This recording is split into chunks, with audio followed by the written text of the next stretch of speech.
Welcome to the deep dive.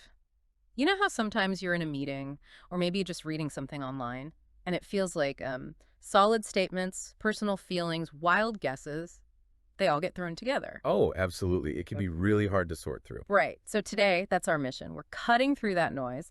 We want to get really good at spotting the difference between, verifiable facts, subjective opinions, and maybe unproven speculations. It's a crucial skill. And we're drawing some great insights on this from Project Management for Project Managers by Orlando Casabon. How to bring that clarity. Exactly. And look, this isn't just for project managers. Knowing this difference helps you gauge reliability instantly. Any information coming your way, Hmm. whether you're managing big budgets or just trying to understand a situation, knowing the certainty behind a statement, that's key for making good decisions. Okay, let's get concrete then. Facts. What makes something a hard fact, especially when we're communicating professionally? Okay, so a fact is it's objective Yeah. and verifiable. That's the core. It has to be something you can measure, maybe with an instrument or test or prove with documents. Like the example of the snow temperature. Precisely. Yeah. You can measure the snow temp with a thermometer. That's a fact. Yeah. Or, in a project context saying phase one took 80 developer hours. Right. You can check the timesheets, the logs. It's verifiable data. Mm. Facts exist outside of how someone feels about them. Okay, but here's where I think it gets tricky. Let's use that other example. It's cold snow.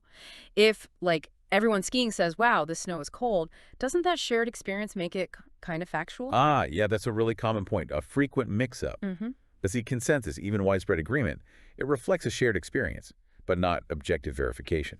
It's cold snow is still an opinion. Because it's about personal feeling, It's an sensation. Exactly. It's subjective. It lacks a specific measurement. Is it -2 degrees? Is it -10? Cold is relative. Opinion is all about that subjective judgment. Like saying the view is beautiful. Perfect example. Or judging someone's skiing style as refined. These are personal evaluations based on individual taste or standards. No objective number you can point to. So if you can't measure it or prove it objectively, it shifts away from fact. Immediately, it lands in that subjective opinion space. Okay. So we have facts verifiable. We have opinions, subjective judgments. What about the third category, the guesses we make? Right, that's speculation. Speculation is basically an assumption or a guess made without direct evidence. You're filling in gaps. It's like trying to figure out why someone did something. Exactly. The example of guessing skiers' motivations on a tough slope. Are they showing off? Seeking a thrill?